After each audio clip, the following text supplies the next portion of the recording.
皆さんこんばんは。心理カウンセラーのベルベットノワールです。今夜はベルベットノワールスリープマジックの特別会と称して、この雪に覆われた森の中の小道を散歩をしながら、皆さんと一緒に鳥の声や木々たちの音とともに、私の眠りにまつわるお話にお付き合いいただければと思います。皆さんはまるで私と一緒に連れ立って歩いているような、そんな臨場感に浸りながら、眠るための心理学をテーマに、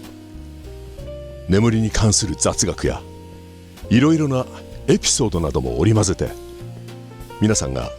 寝落ちするまでお話をさせていただき、お時間までお供いたします。でもどうか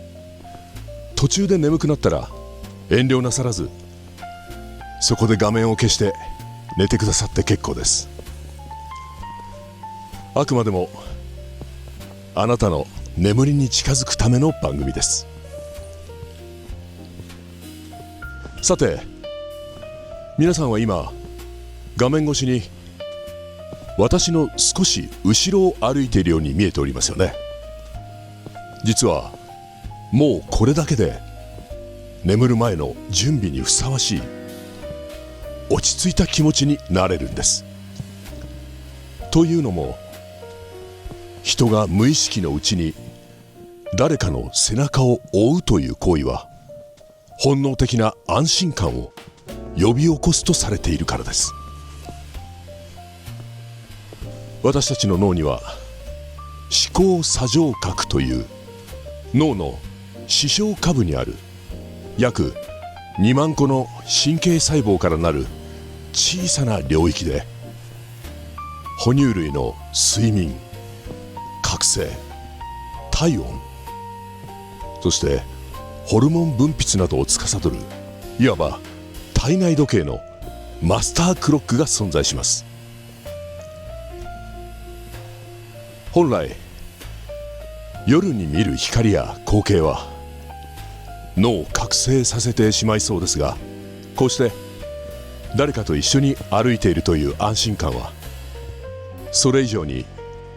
副交感神経を優位にしてくれます。太古の昔、私たちが群れで暮らしていた時の本能が生きているんですね。また心理学では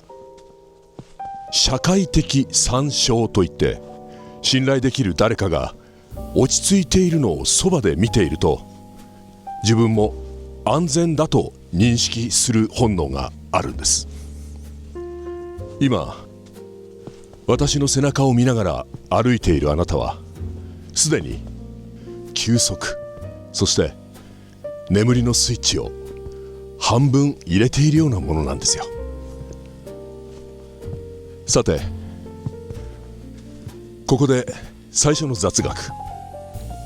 皆さんは眠りの門という言葉を知っておりますか？人間には一日のうちに何度か急激に眠気が訪れるゲートが開く瞬間があります。多くの人はだいたい23時頃にその門が開きますが、そこであともう少しだけ起きてようと頑張ってしまうと、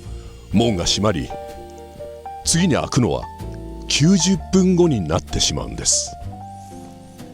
今もしあなたが少しでもあくびをしたり、少しでも眠いなと思ったら、それはあなたの脳が今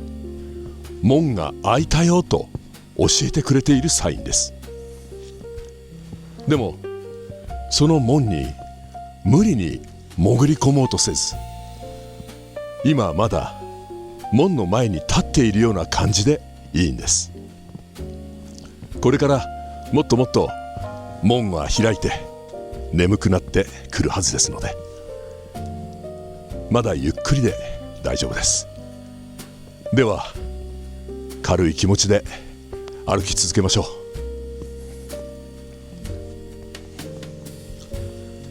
う。皆さんに一つ目の質問です。今あなたの周りで一番小さな音は何ですか？30秒だけ耳を澄ませて探してみてください。それではどうぞ。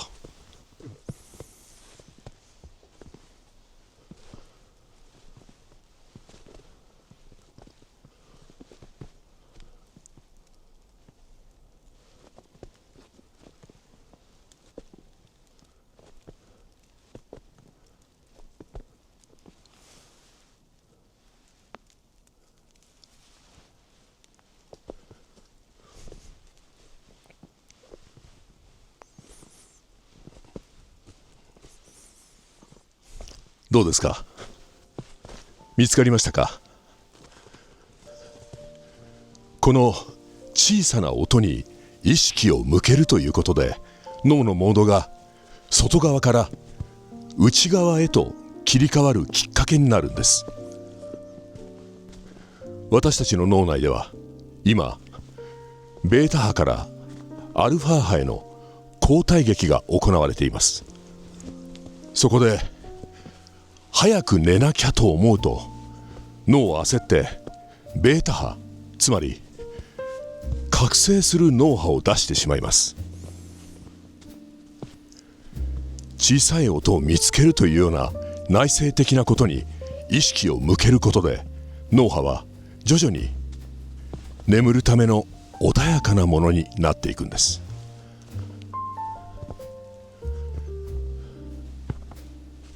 それではここでちょっと面白い睡眠の天才ともいえる偉人たちのエピソードを紹介いたしましょう。画家のサルバドール・ダリはスプーンを手に持って椅子で眠りについたそうです。なぜか眠りに落ちる瞬間、手が緩んでスプーンが床に落ちる。そのカチャーンという音で目覚めた瞬間の夢と現実の境界で見えた景色を絵にしていたということです。彼は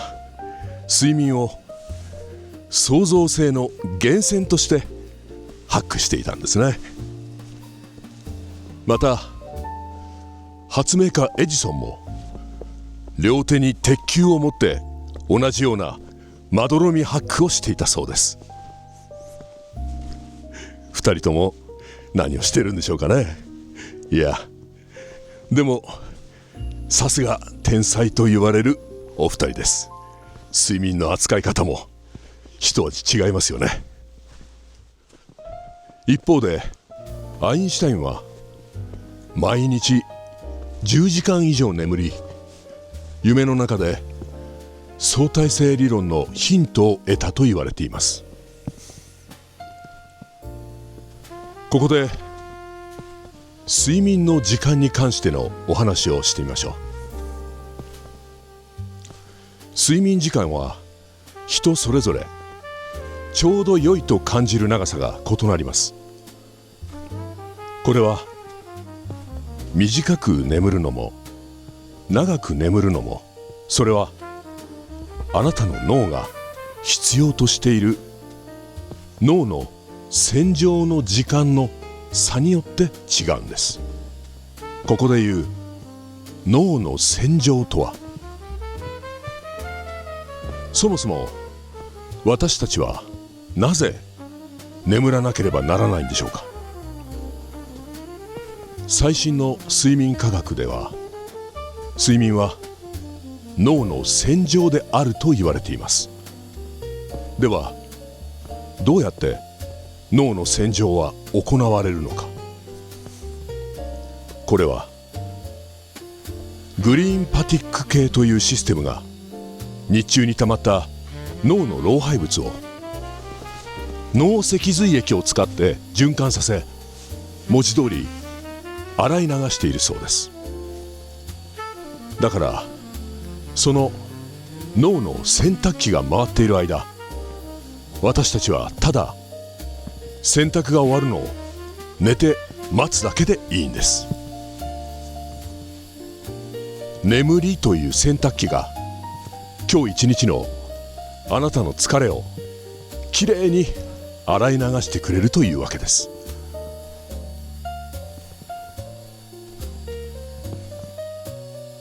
私たちが眠るのは単に体を休めるためだけではありません。実は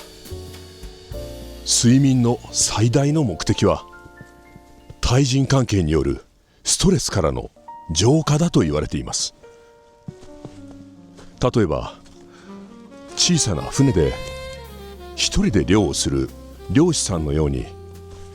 自然を相手に単独でする仕事の方は睡眠時間が短くても驚くほど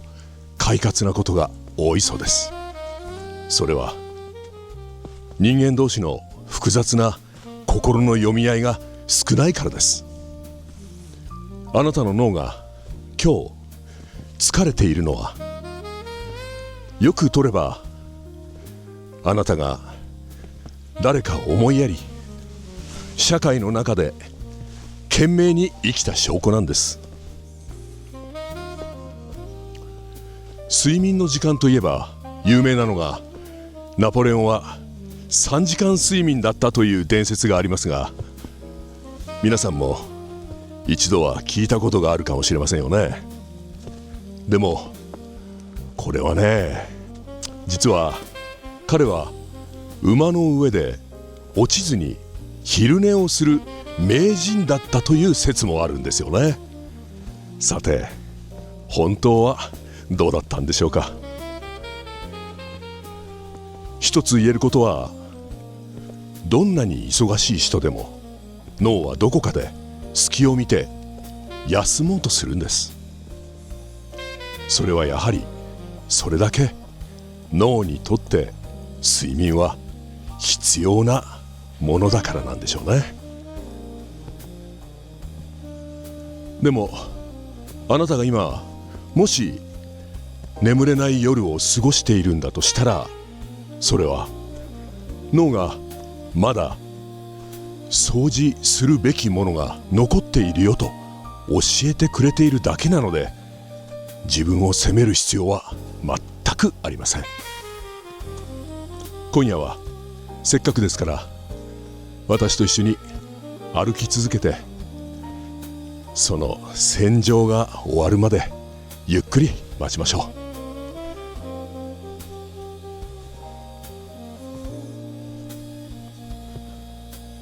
睡眠には脳を整理するレム睡眠と脳を深く休ませるノンレム睡眠の波があります。レム睡眠中、私たちの脳は脈絡のないイメージをつなぎ合わせ、記憶の整理を行います。ではここでこの脈絡のないイメージを利用した眠れない時の秘策を一つ。カウンセリングでもよく使うコグニティブシャッフル睡眠法という技術を応用してみましょう。私たちが眠れないのは論理的な思考、悩み事や計算が止まらないからです。そこであえて脈絡のないイメージを脳に送り込んでみます。私が今から言う言葉から、あなたは頭の中で自由に映像や感触、匂い、それを想像してみてください。では参りますよ。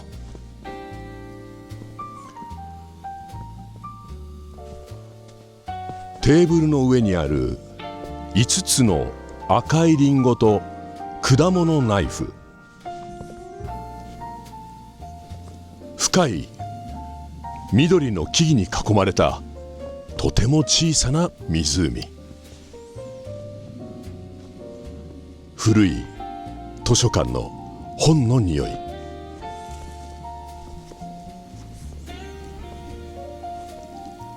夜、窓越しに見えている静かに降る大きな綿雪。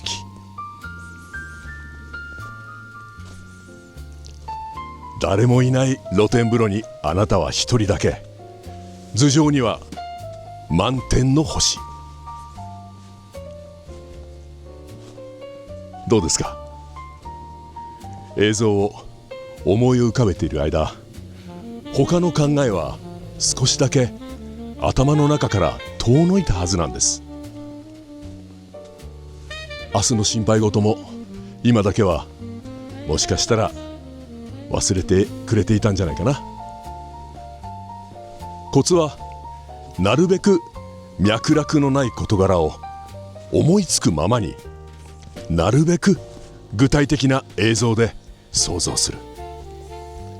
これをやるとほぼ反強制的に眠りのスイッチが入ります。今度いろいろ考えちゃって眠れない時に皆さんもぜひやってみてください。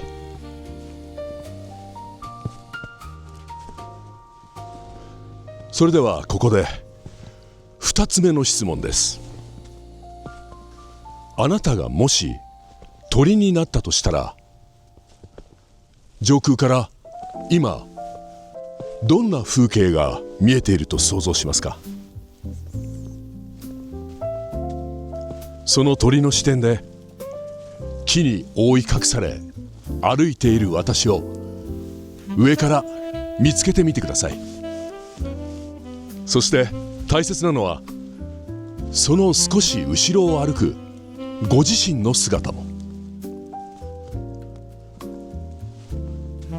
自分を見つけるということが何よりも大切な箇所です。こうやって想像力を使って自分を客観視することは、不安を解き放つ特効薬になるんです。鳥のような高い場所から俯瞰している映像を思い浮かべるだけでもいい。俯瞰で見ることはそんな心理的作用もあるんですね。このように眠るために役立つ方法は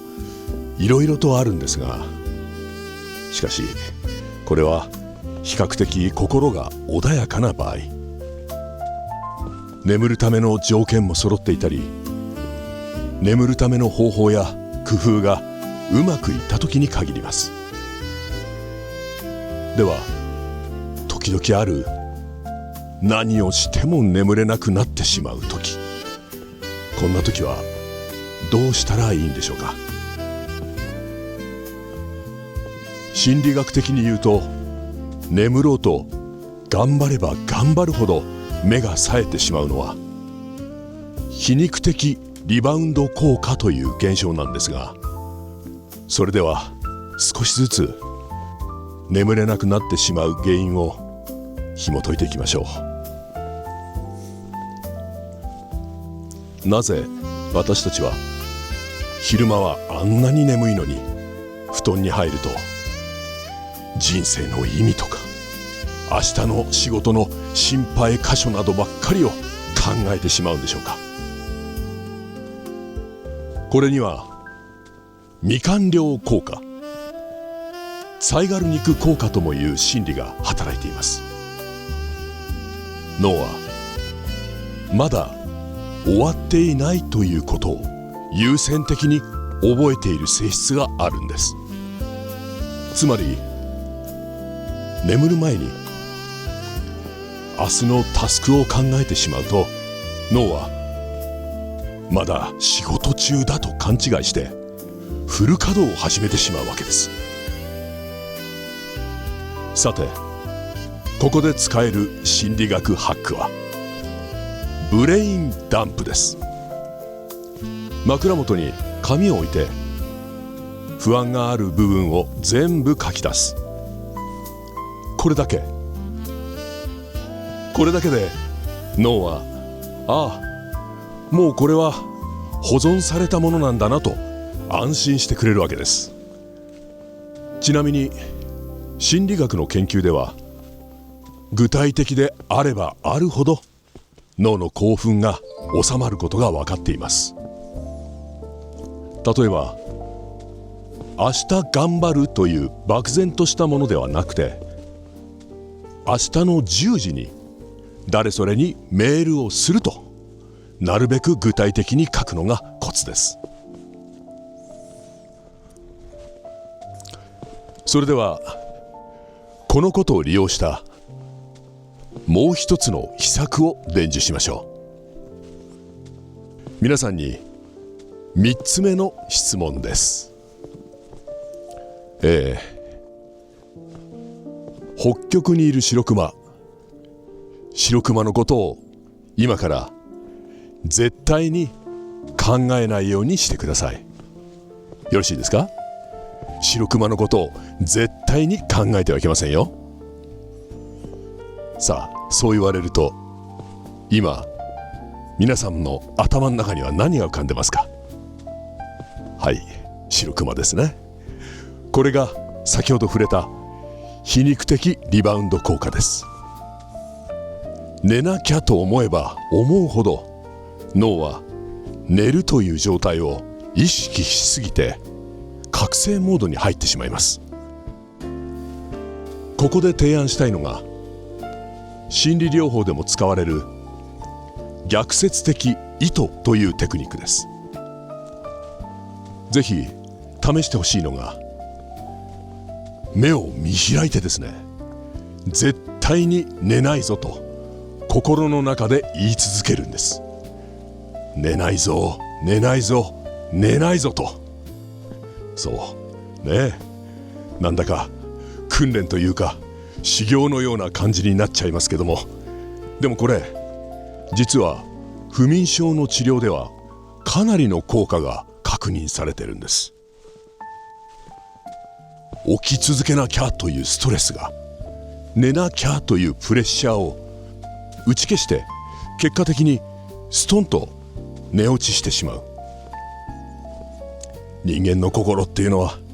全く天の弱なものですよね。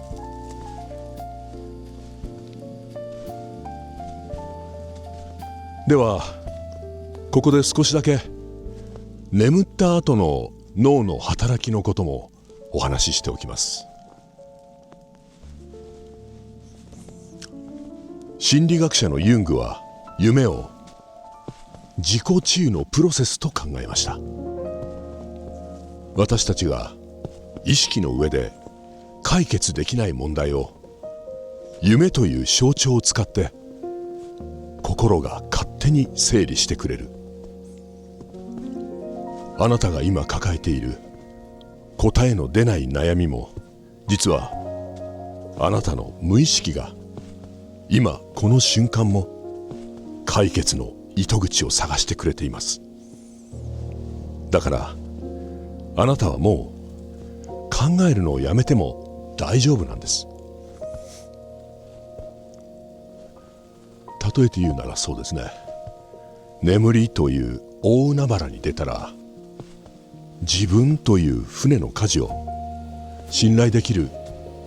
自動操縦機能、つまり無意識に預けてしまいましょ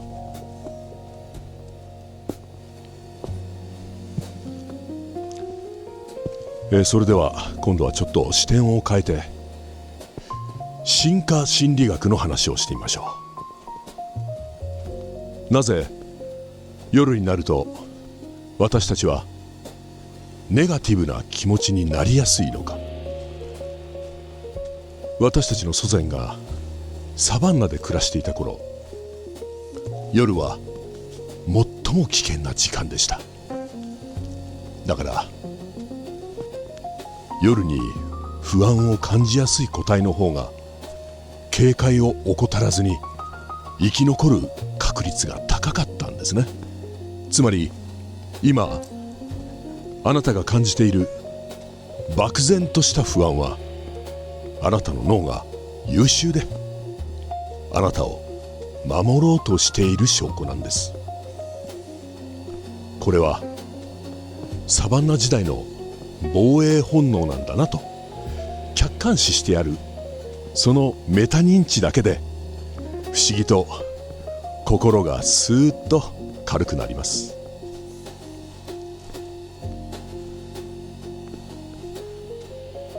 それでは最後は体から心へアプローチする方法です。皆さんは478呼吸法というのをご存知ですか。4秒吸って7秒止めて8秒吐く。これにより血中の二酸化炭素濃度がわずかに上がり、脳がリラックスモードへ強制移行いたします。それからあとは筋弛緩法。これはわざと思いっきり肩に力を入れて一気に脱力する。緊張という信号を意図的に脳に入力することで初めて脳はリラックスということを認識できるというものなんですね。そしてオーソドックスなもので言うと、昔からよく使われる方法。今あなたは足の先から少しずつ力が抜けていくのを想像してみてください。少しずつ少しずつ力が抜けて、肘、肩、腕、そして指先、続いて腰、背中と首、最後は頭。全身の力が抜けて、やがてあなたの体はどんどん重くなり、ベッドに沈み込んでいきます。あなたの呼吸は深く重く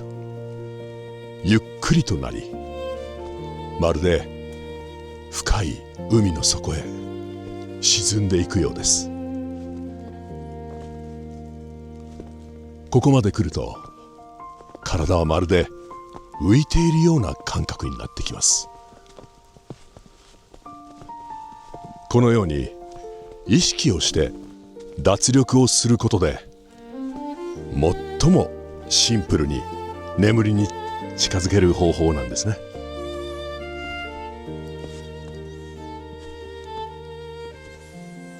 さて、随分と話してきましたが、そろそろ森の散歩の時間も終わりを告げる時刻となってまいりました。私が普段動画内でよく口にする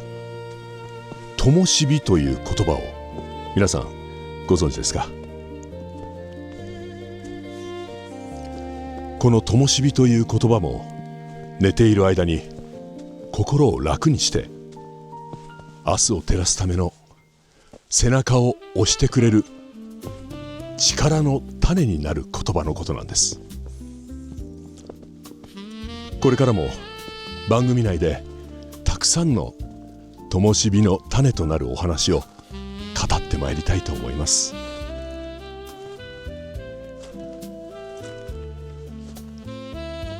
今回初の特別会、最後までお付き合いいただきありがとうございました。またこのようないつもの動画よりも長めの長尺特別会を時々やってまいりたいと思います。本編動画とともにそちらもどうぞご覧いただければと思います。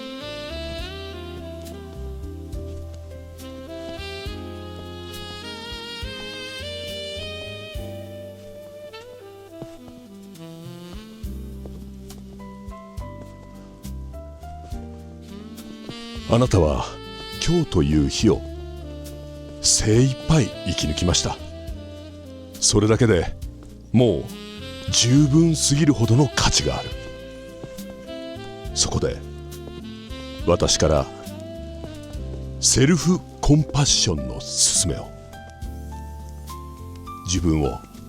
世界で一番大切な親友のように扱ってあげる。心理カウンセラーである私が眠る前、皆さんに一番してほしいことがこれです。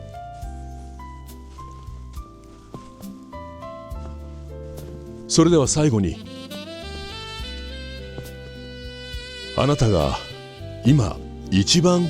心地よいと感じる温度を思い出してみてください。それはお風呂の温かさなのか、布団の柔らかな温かさなのか、それとも誰かの手のぬくもり。その温かさに包まれながら意識のスイッチを静かにオフにしていきましょう。どうでしょう。眠くなってきましたか。それでは皆さん、